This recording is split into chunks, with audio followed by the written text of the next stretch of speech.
Buenas noches, me llamo Marcos. Espero que estén bien, seré el narrador del relato esta noche. Me gustaría saber desde qué ciudad nos escuchan. Les pido que primero se suscriban al canal y dejen un comentario. Se los agradezco desde ya. En una noche sin estrellas, hace 30 años, en el corazón olvidado de la Mixteca oaxaqueña, se libró una batalla que la historia se negó a registrar. Fue un evento borrado por el miedo colectivo, un secreto enterrado bajo un pacto de silencio para no nombrar a la cosa que caminaba como un hombre. Las autoridades nunca llegaron, porque la verdad era más monstruosa que cualquier criatura. El único sonido en kilómetros a la redonda fue el de huesos rompiéndose en la oscuridad. Oficialmente, solo murieron 2 perros. La verdad es que le enseñaron a un demonio lo que significa sangrar. El sol de la Mixteca Alta es una lija que pule los huesos y curte la piel hasta dejarla como un mapa de arrugas profundas. Silvestre, a sus 78 años, es un atlas viviente de ese territorio implacable. Sus mañanas comienzan antes que la luz, con el sabor amargo del café de olla y el silencio de un rancho que ya no alberga el ladrido protector de sus guardianes. Cada movimiento es deliberado, una coreografía de la costumbre ejecutada en la soledad de sus paredes de adobe. Sus manos, nudosas y manchadas por décadas de tierra, tiemblan con un pulso que no es de viejo, sino de un eco, el temblor de una noche grabada a fuego en su memoria. Él se sienta en el porche, mirando la línea de cerros, no con la paz de quien contempla, sino con la vigilancia de un centinela que perdió su guerra hace mucho tiempo. Antes de continuar, suscríbete y cuéntanos desde qué parte de México o del mundo estás viendo esto. La rutina es su único blindaje contra el pasado. Atender la pequeña milpa, remendar las cercas que ya nada valioso protegen, hablarle a las gallinas con una voz que rara vez se usa para las personas. El rancho, aislado por kilómetros de caminos de terracería y nopales, no es un hogar, es un mausoleo. Aquí yacen los fantasmas de Capitán y Sombra, sus 2 mastines, cuya ausencia es una presencia más densa que cualquier compañía. Silvestre evita mirar los lugares donde solían echarse a dormir, los ganchos en la pared donde colgaban sus correas. Pero el recuerdo no necesita de objetos. Vive en el aire, en el silbido del viento que atraviesa los huizaches, un susurro constante que le recuerda su propia parálisis, la vergüenza de haber sobrevivido al sacrificio de los únicos seres que lo amaron sin condiciones. El silencio en la Mixteca no es vacío, es un contenedor de sonidos ancestrales. De día, el canto de las chicharras. De noche, un vacío expectante. Silvestre aprendió a leer ese silencio hace más de 30 años. Sabe distinguir la calma de la tensión, la quietud natural de la quietud que precede al depredador. Por eso, algunas noches, cuando la oscuridad se vuelve casi sólida, él no duerme. Se queda junto a la ventana, no la misma ventana de aquella vez, pero una ventana al fin y al cabo, y escucha. Escucha el latido de la tierra, esperando no volver a sentir jamás esa interrupción abrupta, ese momento en que la naturaleza entera parece contener la respiración porque algo antinatural ha comenzado a moverse entre las sombras, algo que camina y piensa como un hombre, pero que no lo es. La soledad autoimpuesta lo ha convertido en un hombre de pocas palabras y muchos rituales. Al atardecer, cierra y tranca la puerta principal con una viga de madera que él mismo talló. No es por miedo a los bandidos, que rara vez se aventuran tan lejos, sino por una superstición personal, un acto de respeto a la memoria de la noche en que la puerta cerrada fue su única salvación. Mientras la madera se desliza en su lugar, un sudor frío recorre su espalda. Es la misma sensación de impotencia, de ser un prisionero en su propio refugio. El rancho es a la vez jaula y santuario, el escenario de su mayor cobardía y el testamento del valor de sus perros. Vivir aquí es una penitencia diaria, un recordatorio constante de que la supervivencia a veces no es una victoria, sino una condena. El paisaje de Oaxaca es de una belleza austera, casi brutal. Montañas que parecen espinazos de bestias dormidas, cielos de un azul violento y una tierra rojiza que se aferra a la vida con terquedad. Para Silvestre, sin embargo, esa belleza se ha teñido de amenaza. Cada sombra que se alarga con el sol poniente es una deformación de la realidad. Cada cacto saguaro en la distancia puede ser, por un instante, una silueta erguida y vigilante. Ha perdido la capacidad de sentir paz en su propia tierra. El campo ya no es un lugar de trabajo y sustento, sino un perímetro. Él conoce cada piedra, cada árbol, cada desnivel del terreno, no como un ranchero, sino como un estratega que repasa una y otra vez el campo de una batalla que nunca peleó, pero cuyas bajas llora cada día. Las noches de luna nueva son las peores. La oscuridad es tan completa que el cielo y la tierra se funden en una sola entidad negra y opresiva. En esas noches, Silvestre enciende un quinqué de petróleo y se sienta en la cocina, la habitación más alejada de las ventanas exteriores. El siseo de la llama es un consuelo frágil contra el silencio absoluto de afuera. Es en esa negrura donde la memoria ataca con más fuerza. Ve los ojos de Capitán, su mastín más viejo, mirándolo desde la puerta, entendiendo la orden silenciosa de quedarse, de proteger. Ve la confusión y el miedo en la mirada de Sombra, el más joven, cuyo instinto le decía que peleara hasta el final, y se ve a sí mismo, un hombre paralizado por un terror que le robó el aliento y la voluntad. Su relación con los vecinos más cercanos, a varios kilómetros de distancia, es casi nula. Lo consideran un viejo huraño, un hombre que se amargó con los años. No saben que su aislamiento no es por misantropía, sino por una especie de cuarentena autoimpuesta. ¿Cómo podría explicarles que a veces siente que el horror de aquella noche lo marcó, que dejó una estela invisible que la criatura podría volver a rastrear? Callar ha sido su forma de protegerlos, de no esparcir una verdad que suena a locura. El silencio, sin embargo, es un veneno lento, ha corroído su alma, dejando solo la cáscara de un hombre cuya única razón para seguir respirando es asegurarse de que nadie olvide, aunque sea sin saberlo, el precio que pagaron dos perros valientes en la oscuridad. El agua del pozo tiene un sabor a tierra y a minerales, el sabor de su infancia, pero desde aquella noche, incluso ese acto simple está contaminado. Recuerda las huellas que encontró junto al brocal días antes del ataque. No eran de coyote ni de puma, eran largas,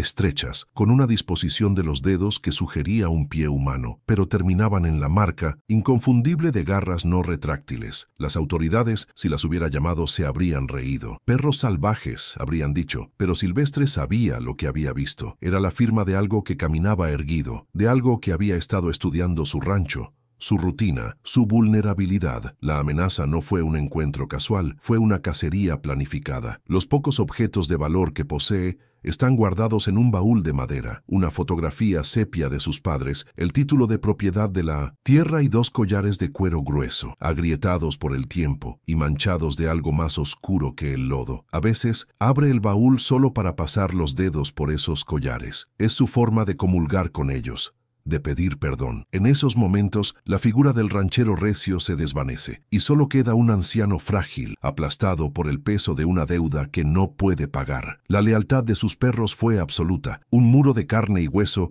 que se interpuso entre él y el fin. Y él, detrás de ese muro, no hizo más que temblar y escuchar. El tiempo no ha curado la herida, solo le ha enseñado a vivir con ella. Silvestre no le teme a la muerte. Lo que teme es morir con esta historia atragantada en la garganta, con el sacrificio de Capitán y Sombra, reducido a un evento anónimo y sin sentido. Su testimonio no es para buscar consuelo, ni para que el mundo le crea. Es un acto de justicia póstuma. Es el pago final de una deuda de honor, porque en el silencio de la Mixteca, él aprendió la lección más dura de todas, que el olvido es la segunda muerte, y hay valientes que no merecen morir dos veces. Su voz, aunque tardía y temblorosa, será el único monumento que podrá erigirles. El gatillo fue el sonido de un motor ajeno, un zumbido agresivo que rompió la paz polvorienta de la tarde. Una camioneta blanca, moderna y fuera de lugar, avanzó por el camino de terracería, levantando una nube de polvo rojizo que tardó en asentarse. De ella descendieron tres jóvenes, equipados con cámaras y micrófonos, sus rostros urbanos llenos de una confianza que rayaba en la arrogancia. Venían a filmar un documental, a desmitificar las supersticiones locales, como dijo el más alto, con una sonrisa condescendiente. Para ellos, las historias de los viejos, los susurros sobre la cosa que camina como hombre, no eran más que folclor pintoresco, material de color para su proyecto. No sabían que sus palabras, dichas con tanta ligereza, eran un insulto directo a la sangre derramada en esa misma tierra. Silvestre los observó desde el porche inmóvil. El temblor en sus manos se intensificó. Cada palabra de los recién llegados era como una pala removiendo la tierra de una tumba que él había mantenido cerrada por 30 años. Nahuales, leyendas, imaginación popular. Usaban esos términos como si fueran escudos contra una realidad que no podían ni querían comprender. Veía sus equipos, sus luces, sus lentes que pretendían capturar la verdad, pero que solo eran capaces de ver la superficie. La llegada de esos documentalistas no fue una simple visita, fue una profanación, una invasión de escepticismo en el santuario de su dolor. Y en ese momento, una rabia fría y antigua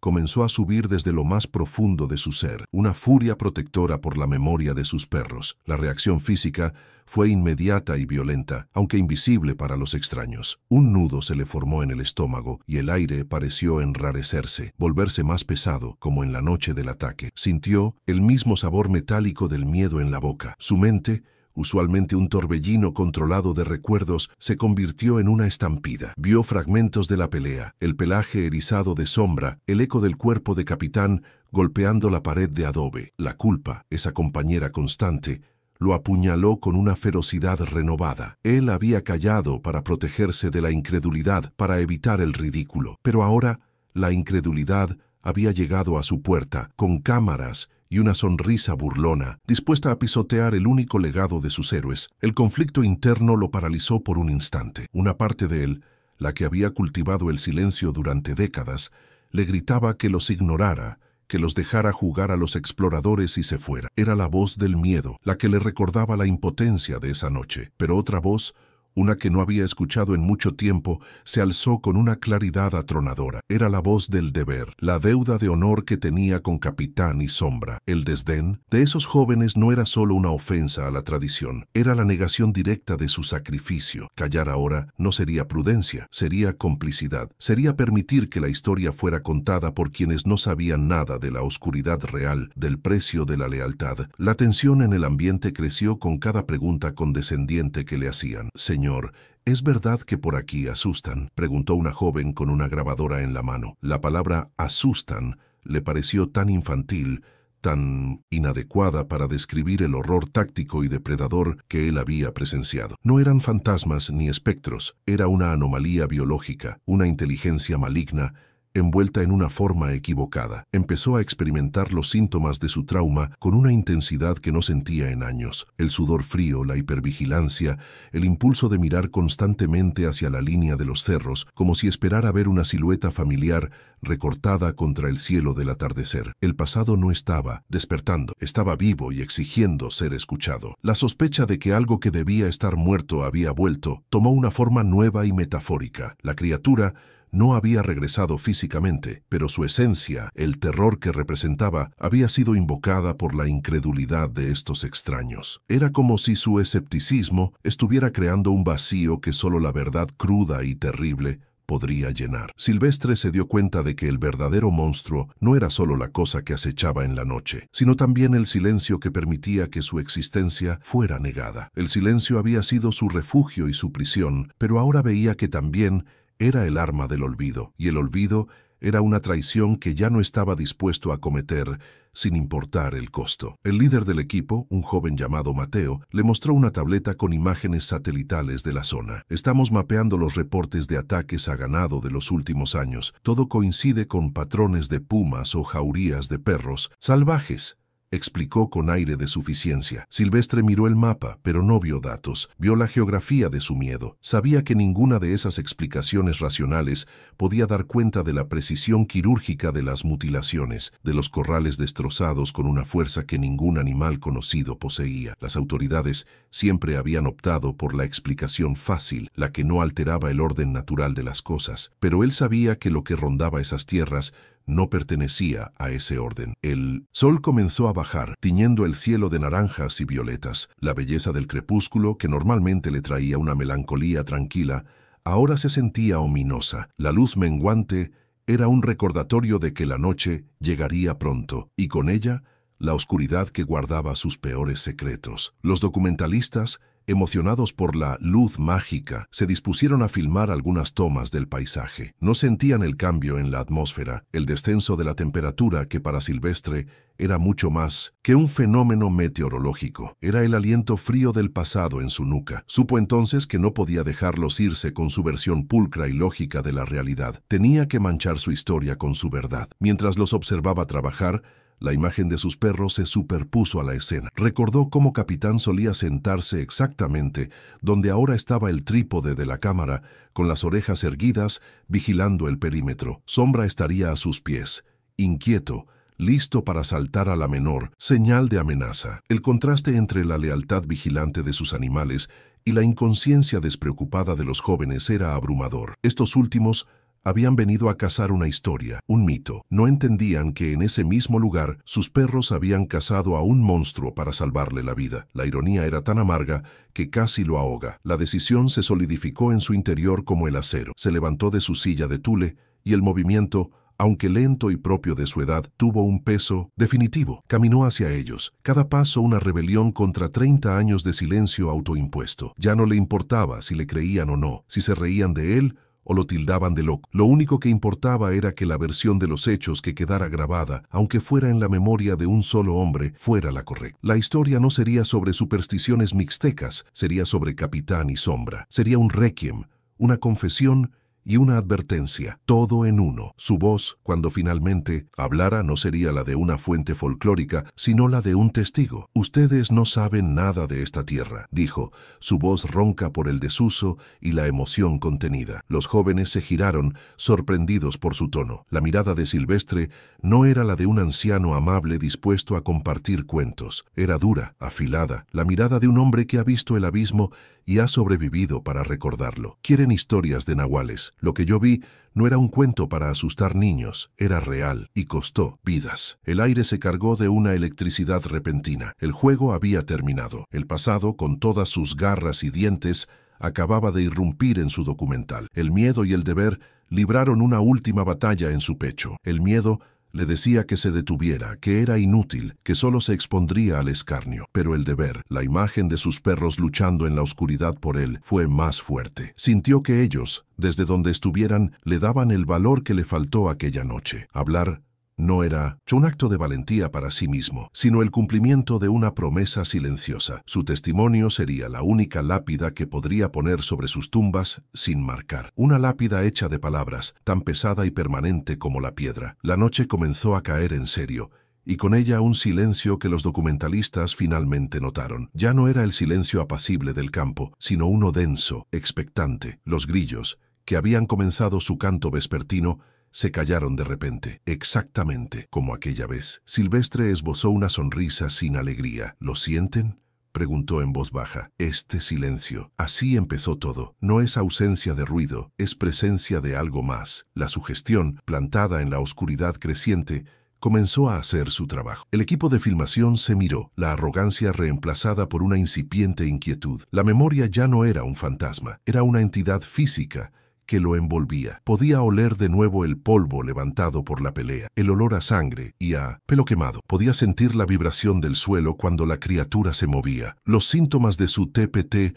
no eran una disfunción, eran un sensor, una alarma que le advertía que estaba volviendo a entrar en territorio peligroso, no en el rancho, sino en el corazón de su trauma. Pero esta vez no estaba solo y paralizado. Estaba de pie frente a una audiencia, listo para convertir su infierno personal en un testimonio indeleble. La sospecha de que la criatura seguía viva se convirtió en una certeza en su corazón. Tal vez no en esas tierras, tal vez herida y retirada a lugares más profundos y salvajes del mundo. Pero no estaba muerta. Criaturas así, tan primarias y perfectas en su diseño depredador, no desaparecían sin más. Sobrevivían, se adaptaban y esperaban. Su historia, se dio cuenta, no era solo sobre el pasado, era una advertencia para el futuro, una advertencia de que hay cosas en las sombras que la ciencia y la lógica se niegan a ver, pero que existen y tienen hambre. Finalmente, los miró a los ojos, uno por uno. Ya no veía a unos jóvenes arrogantes, sino a unos ignorantes, ignorantes del verdadero rostro del miedo, de la delgada línea que separa el mundo conocido del abismo. «Siéntense», les dijo,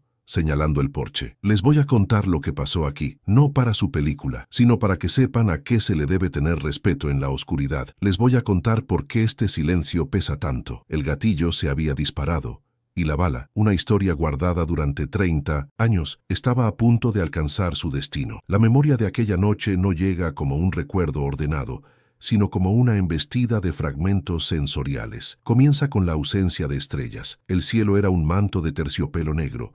sin la guía parpadeante de las constelaciones, ni el consuelo pálido de la luna. Era una oscuridad total, una negrura que absorbía la luz y el sonido. Silvestre recuerda haber salido a asegurar el gallinero, sintiendo una opresión en el aire, una pesadez antinatural. Los animales del rancho estaban demasiado quietos, demasiado silenciosos. No era paz, era miedo. Capitán y Sombra caminaban pegados a sus piernas, con el pelo del lomo erizado. Sus gruñidos no eran los territoriales de siempre, sino un lamento bajo y gutural, el sonido del puro instinto advirtiendo de una amenaza primordial. El primer indicio visual fue una interrupción en la monotonía de la cerca. Una silueta, alta, anormalmente delgada y erguida. No se movía como un animal, cuadrúpedo ni como un hombre. Era algo intermedio, una aberración de la anatomía que se desplazaba con una fluidez depredadora. Silvestre se quedó helado, oculto en la sombra del porche. La figura no avanzó de inmediato. Se quedó allí, observando la casa, la cabeza ladeada con una inteligencia palpable y calculadora. No era un animal buscando comida, era un cazador estudiando a su presa. Por un instante, bajo una luz inexistente, creyó ver el brillo de sus ojos, no el reflejo animal, sino un destello de malevolencia fría, consciente. Fue entonces cuando el terror verdadero,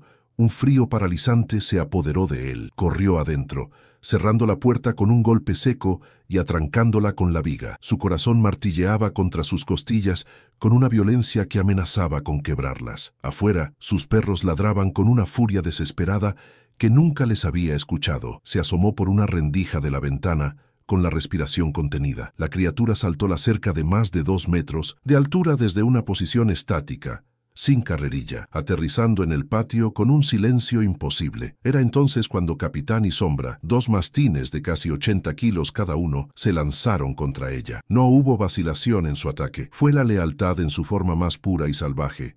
Un muro de músculo y furia interponiéndose para proteger a su amo. Lo que siguió fue una cacofonía infernal, una batalla auditiva que se grabó a fuego en la mente de Silvestre. El sonido de cuerpos chocando con una fuerza brutal, el gruñido agudo y deshumano de la criatura, una mezcla de siseo y lamento que no pertenecía a ninguna garganta conocida, y sobre todo los ladridos desesperados y los chillidos de dolor de sus perros. Estaba a pocos metros de la lucha, pero separado por una delgada pared de adobe y por un abismo de terror. Su escopeta de caza, una vieja calibre .16, estaba recargada y apoyada contra la pared. Podía tomarla, abrir la puerta y unirse a la pelea, pero sus piernas no respondían. Estaba clavado al suelo, convertido en un espectador cobarde del sacrificio de sus únicos amigos. El horror no venía solo de los sonidos, sino de los silencios institucionales que precedieron y siguieron a esa noche. Recordaba las historias de otros rancheros, siempre susurradas, nunca dichas en voz alta: ganado desaparecido, animales encontrados mutilados con una precisión que no era de coyotes, cuerpos despojados de ciertos órganos, pero con la carne intacta. Cuando alguien se atrevía a sugerir algo más, la policía rural o las autoridades locales lo despachaban con explicaciones lógicas: abigeos,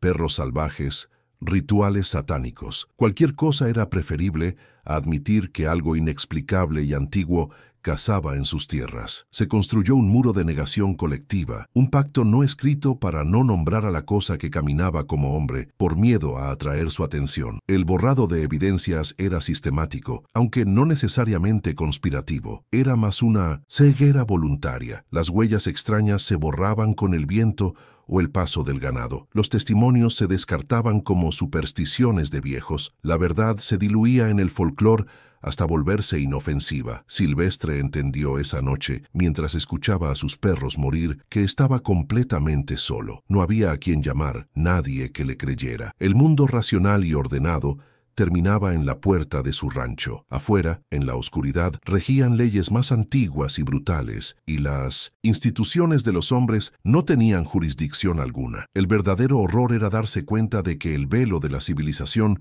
era increíblemente delgado. Los sacrificios hechos para mantener ese velo en su lugar eran incalculables. No eran sacrificios de Estado, sino personales y silenciosos. El ranchero que decidía no denunciar la pérdida de su mejor vaca para no ser llamado loco. La mujer que atribuía los ruidos en su techo al viento y no a las garras que escuchó claramente. Y él, Silvestre, que sacrificaría la memoria de sus perros en el altar del silencio durante 30 años para no revivir la vergüenza de su inacción. Cada uno de ellos con su silencio, alimentaba el secreto, permitiendo que la criatura se moviera libremente por las grietas de la incredulidad. Eran cómplices involuntarios, guardianes de un secreto que los estaba devorando por dentro. El horror se construyó progresivamente, en oleadas. Primero, el sonido de un cuerpo pesado siendo lanzado contra la pared de la casa. Un golpe sordo seguido de un quejido agudo que se cortó abruptamente. Silvestre supo,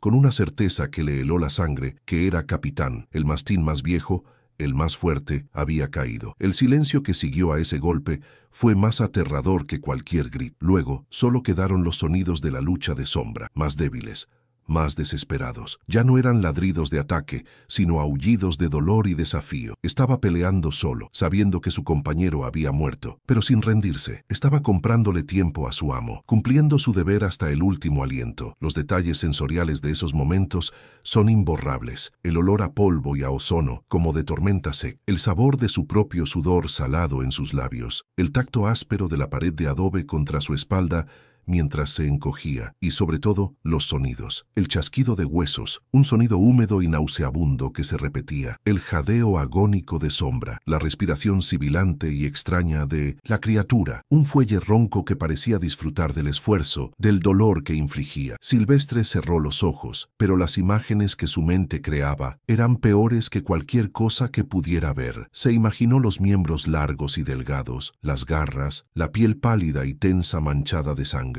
La reacción humana, o la falta de ella, fue su condena. El instinto de supervivencia, ese impulso egoísta y primordial, venció a la lealtad, al amor, a la decencia. Cada fibra de su ser le gritaba que abriera la puerta, que disparara la escopeta, que muriera peleando junto a ellos. Pero el terror era una fuerza física, una mano invisible que lo sujetaba, que le susurraba que cualquier acción era inútil, que solo añadiría su muerte al festín. Se odió en ese momento con una intensidad que nunca había sentido. Se odió por su debilidad, por su humanidad frágil frente a una monstruosidad tan segura de sí misma. La verdadera mutilación de esa noche no fue la de los cuerpos de sus perros, sino la de su propia alma. De repente, un último aullido de sombra cortado a la mitad, y después un silencio absoluto, total, que se extendió como una mancha de aceite sobre el patio. Duró una eternidad. Silvestre no respiraba, no se movía, era una estatua de puro pánico. Esperaba el golpe en la puerta,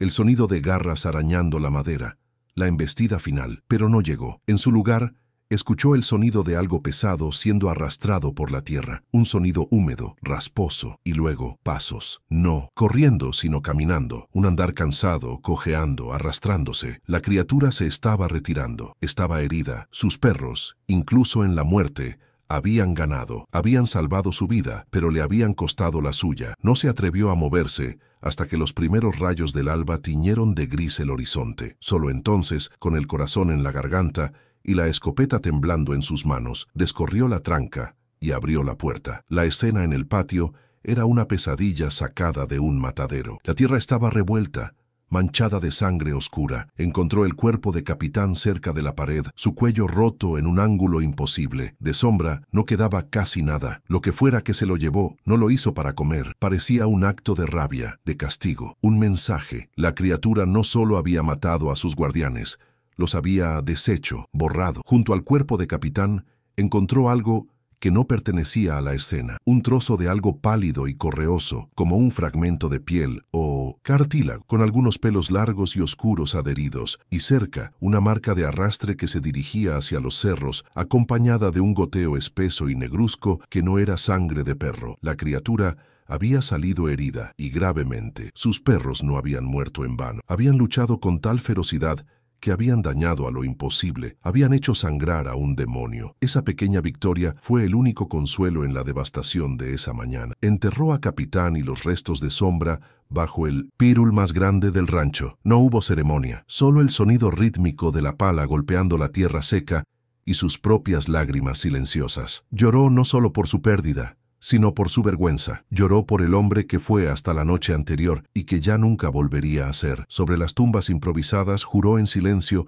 que nunca olvidaría su sacrificio, pero el miedo lo hizo romper esa promesa. El miedo lo obligó a enterrar la historia junto con sus cuerpos, a callar durante 3 décadas. El horror de esa noche no se desvaneció con el sol, se quedó impregnado en las paredes de adobe, en la tierra del patio, en el aire que respiraba. El rancho se convirtió en un recordatorio perpetuo de su fracaso. Cada crujido de la madera por la noche, cada sombra proyectada por el sol, era un eco de la presencia de la criatura. Vivir allí era un ejercicio diario de control del pánico, una coexistencia forzada con el fantasma de su propio terror. Se convirtió en un experto en su trauma, conociendo cada uno de sus detonantes, cada una de sus trampas. La negación institucional continuó en los meses y años siguientes. Escuchaba rumores de otros ranchos, más ganado mutilado, avistamientos fugaces de una figura alta en la distancia, pero nadie conectaba los puntos, o nadie se atrevía a hacerlo. La explicación oficial siempre era mundana. La gente prefería creer en ladrones y perros salvajes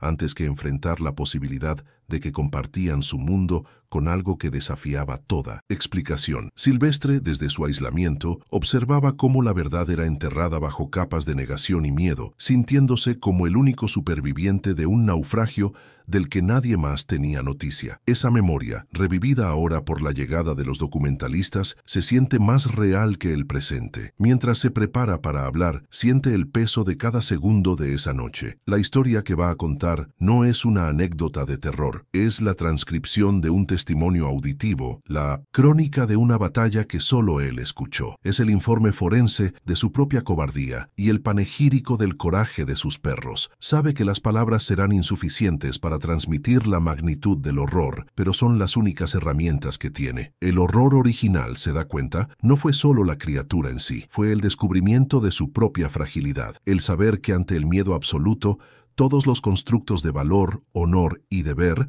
pueden desmoronarse en un instante. La criatura le arrebató a sus perros, pero también le robó la imagen que tenía de sí mismo. Lo dejó hueco, marcado para siempre con el estigma del que se escondió. Y es por eso que tiene que hablar, para llenar ese vacío, aunque sea un poco, con la verdad del sacrificio de ellos y no con el eco de su propio silencio. Movido por una culpa que había fermentado durante 30 años hasta convertirse en una resolución inquebrantable, Silvestre decidió que la batalla final no se libraría con armas, sino con palabras. Su regreso no sería a un bosque literal, sino a la noche misma del horror, y su enemigo no sería la criatura, sino el velo de escepticismo con el que los jóvenes documentalistas pretendían cubrir la verdad. Se sentía como un soldado anciano volviendo al campo de batalla de su mayor derrota, no para cambiar el resultado, sino para dar testimonio de los caídos. La llegada de ese equipo de filmación fue la profanación que lo obligó a desenterrar sus armas, sus recuerdos,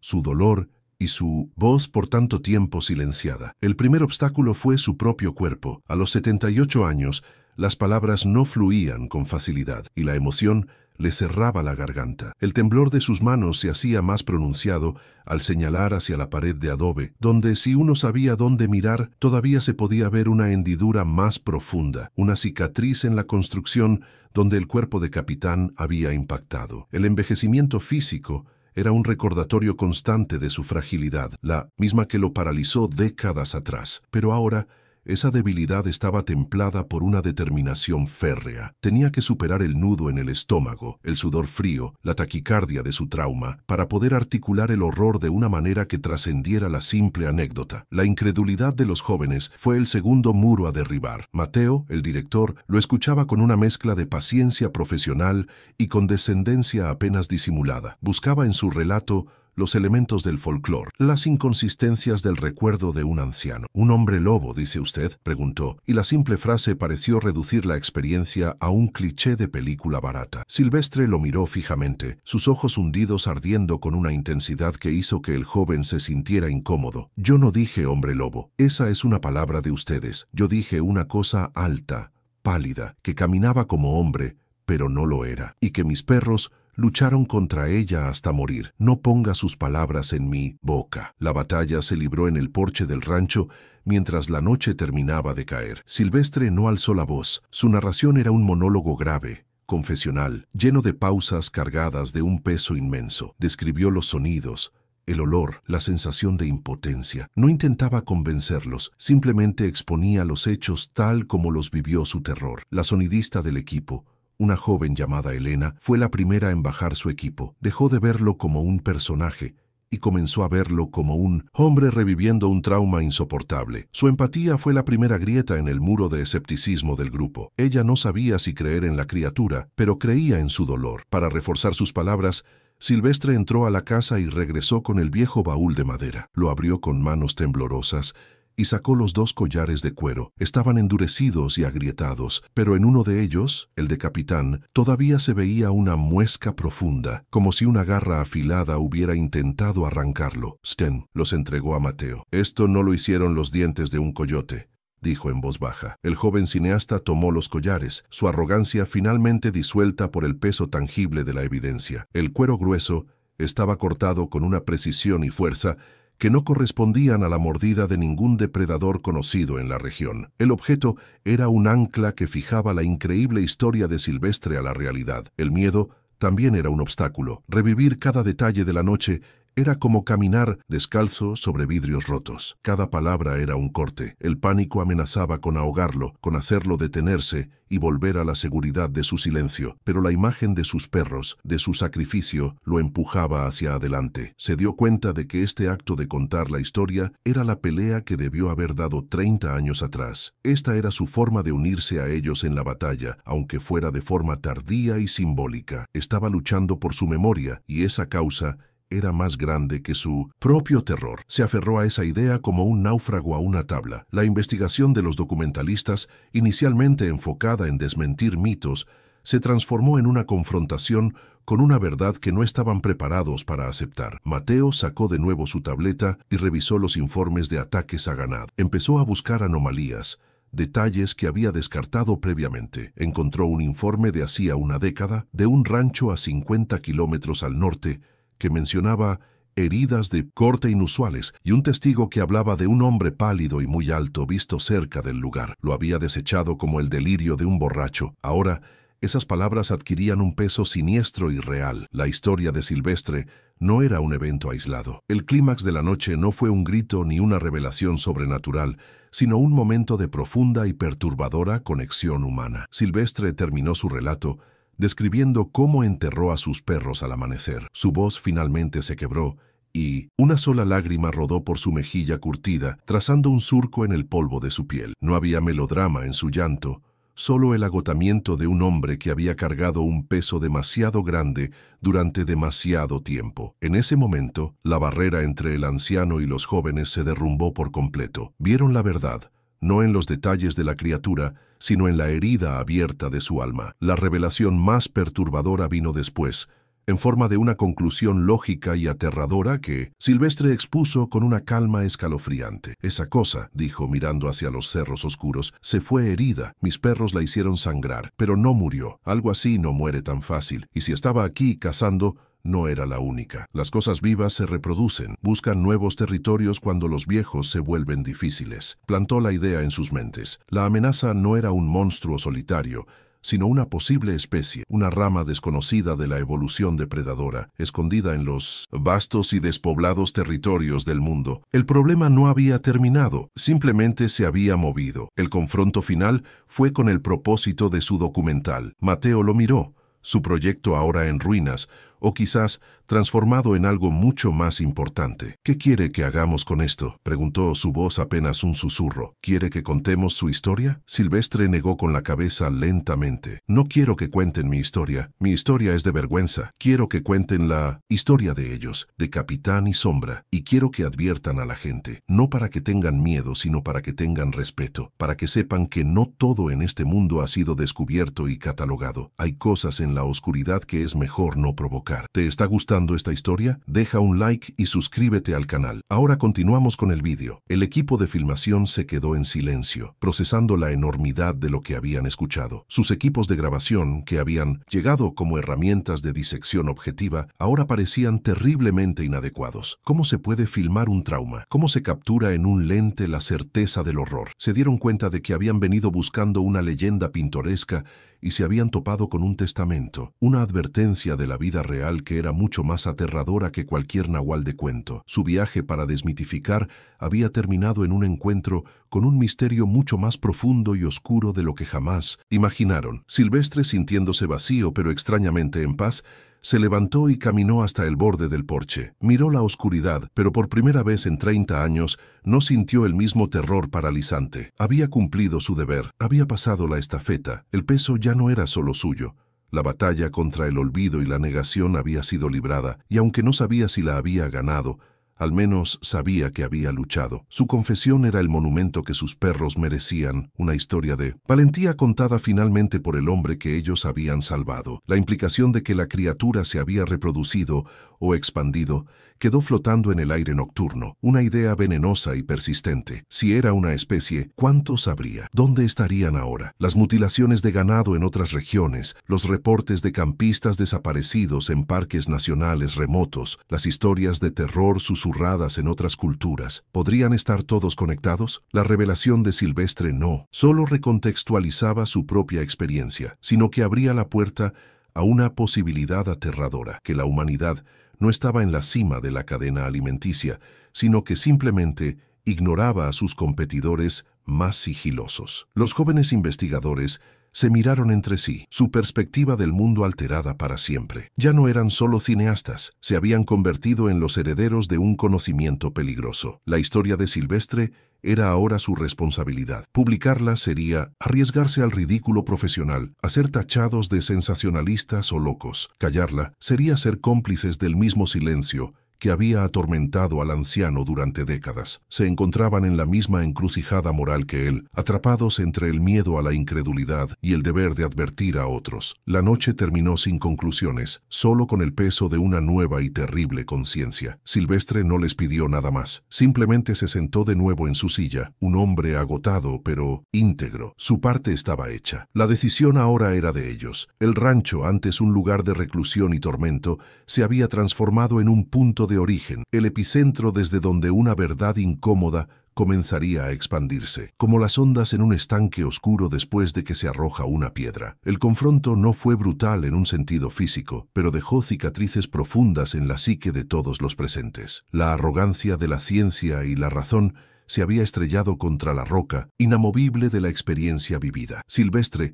les había mostrado que hay verdades que no pueden ser medidas con equipos ni explicadas con gráficos. Son verdades que se sienten en los huesos, que se escuchan en el silencio y que se pagan con sangre. Y esa lección era mucho más valiosa que cualquier documental que pudieran haber planeado. La partida de los documentalistas, al día siguiente, fue sombría y respetuosa. No hubo bromas ni sonrisas fáciles. Mateo simplemente le estrechó la mano a Silvestre, una mano ahora firme, y asintió. Gracias, dijo. No estaba claro si le agradecía por la historia o por la carga que ahora compartían. Mientras la camioneta blanca se alejaba, levantando el mismo polvo rojizo que al llegar, Silvestre no sintió alivio. Sintió el comienzo de algo nuevo. El fin de su silencio era el principio de su legado. El regreso metafórico de Silvestre a la noche de la pelea había sido exitoso. No había matado al monstruo, pero había destruido algo quizás más peligroso, la mentira confortable de que tales monstruos no existen. Había honrado a sus caídos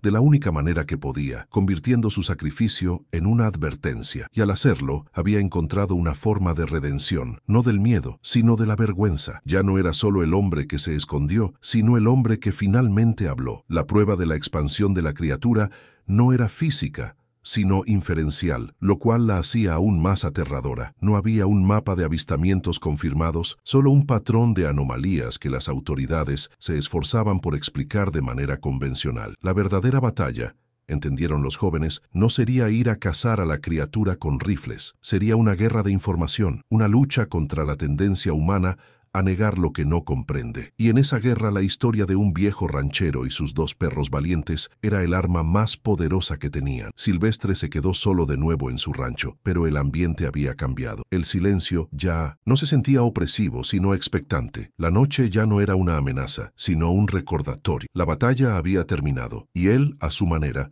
había sobrevivido una vez más. No había ganado la paz, pero sí un propósito, y en la vastedad de la Mixteca, bajo un cielo que volvería a llenarse de estrellas, eso era más que suficiente. La historia ya no le pertenecía solo a él, ahora era del mundo. El final de su confesión no trajo consigo la calma, sino la claridad de una sentencia. Sentado en su porche, mientras la última luz del día se desvanecía tras los cerros, Silvestre sintió el peso de sus 78 años, no como una carga, sino como el tiempo prestado que le fue concedido para cumplir con esta última tarea. La historia, una vez liberada, cobró vida propia, dejando un vacío en su interior que no era de alivio, sino de finalidad. Había entregado su testimonio, su carga, a los jóvenes documentalistas. Ahora, la lucha ya no era suya. Escribió una última nota, no en papel, sino en el polvo de su propia memoria, un epílogo para una historia que no tendría un final feliz, solo uno verdadero. La amenaza, él lo sabía con la certeza de un profeta, no había sido eliminada. La criatura que sus perros habían herido aquella noche era solo un soldado, un explorador de una fuerza mucho más vasta y antigua. La retirada de la criatura de sus tierras no fue una derrota, fue una maniobra táctica. El mundo era grande, lleno de lugares salvajes y olvidados, donde una especie así podría prosperar, lejos de los ojos escépticos de la humanidad. Su rancho había sido solo un punto en el mapa de su expansión, un pequeño puesto de avanzada donde encontraron una resistencia inesperada y feroz. Pero el avance en otros frentes seguramente continuaba sin oposición, en silencio. Comprendió que la batalla real ya no era física, una de garras y dientes contra un monstruo en la oscuridad. Esa fase había terminado con la muerte de sus perros. La guerra que quedaba por librar era una guerra de memoria contra olvido, de testimonio contra negación. Su confesión no fue un acto de cierre, sino el primer disparo en ese nuevo conflicto. Su legado no sería la tierra que trabajó, ni la casa que habitó, sino la verdad incómoda que había sembrado en las mentes de la siguiente generación. La responsabilidad histórica ahora recaía sobre ellos, sobre quienes habían escuchado y grabado su voz temblorosa. El rancho, que por tanto tiempo fue su prisión de vergüenza, ahora se sentía como un monumento. Cada adobe, cada viga de madera, cada grano de tierra en el patio era un testigo silencioso del sacrificio de capitán y sombra. Al romper el silencio, Silvestre había transformado el lugar. Ya no era el escenario de su cobardía, sino el santuario de la valentía de sus perros. Podía mirar los lugares donde solían dormir y ya no sentir la puñalada de la culpa, sino una oleada de orgullo melancólico. Les había devuelto su honor y al hacerlo, había recuperado una parte del suyo. Miró sus manos que ya no temblaban. La confesión había sido un exorcismo. El temblor no era de la edad, sino del peso de las palabras no dichas, de la energía contenida de una verdad que pugnaba por salir. Ahora que estaba fuera, una extraña calma se apoderó de él. No sentía miedo de lo que la noche pudiera traer. Había enfrentado su peor recuerdo y había sobrevivido. La criatura física ya no era su principal demonio. Su lucha había sido contra su propio silencio, y esa batalla,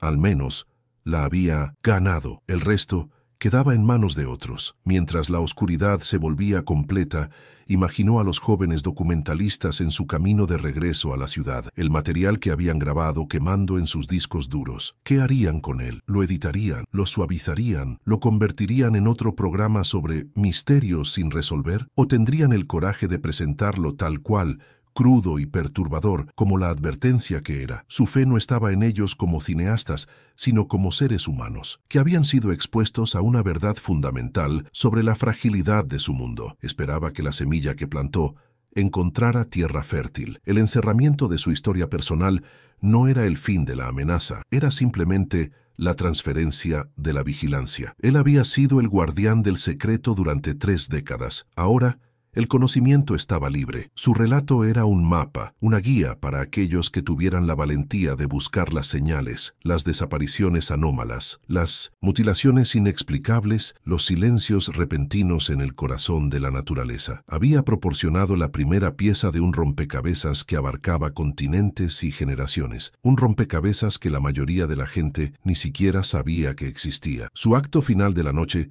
fue caminar hasta las tumbas sin marcar bajo el pirul. No habló, simplemente puso una mano en la tierra endurecida. No hubo una conexión espiritual ni un mensaje del más allá, solo la certeza silenciosa de que había hecho lo correcto, había pagado su deuda. El sacrificio de sus perros ya no era un grito ahogado en la memoria de un solo hombre, sino un eco que comenzaba a resonar en el mundo. Su historia La historia de ellos ya no podía ser borrada.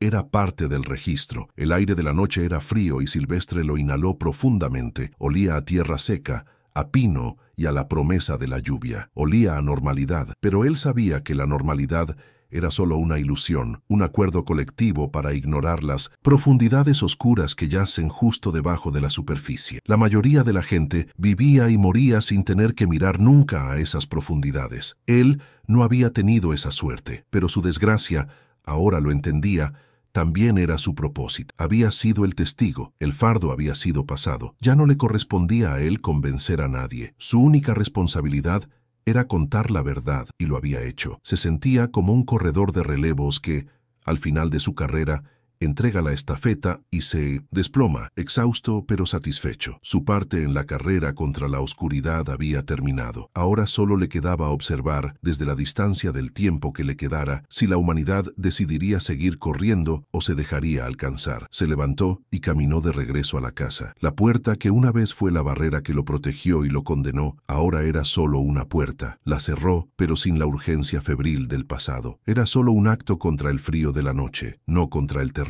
En el silencio de su hogar, finalmente se sintió solo, pero no abandonado. La presencia de sus perros se había transformado de un recordatorio de su vergüenza a una compañía silenciosa y honorable. Su confesión terminal no era un final, sino una advertencia, una profecía nacida de la experiencia más brutal. Sabía que su voz sería probablemente una de muchas, a través de la historia, que han intentado advertir sobre las sombras, solo para ser ignoradas. Pero aún así, valía la pena, porque si una sola persona en algún lugar escuchaba su historia y decidía mirar 2 veces a la oscuridad en lugar de darle la espalda, el sacrificio de Capitán y Sombra habría tenido un significado que trascendía los límites de su pequeño rancho en Oaxaca. El silencio no honra a los valientes, se repitió, y el mundo, lo supiera o no, necesitaba a sus valientes, porque la noche es larga y está llena de cosas que caminan como hombres. ¿Qué estarías dispuesto a callar para proteger al mundo? Deja un corazón si crees que hay verdades que merecen ser contadas. Comenta, el bosque no olvida si también sientes que el silencio puede ser un enemigo.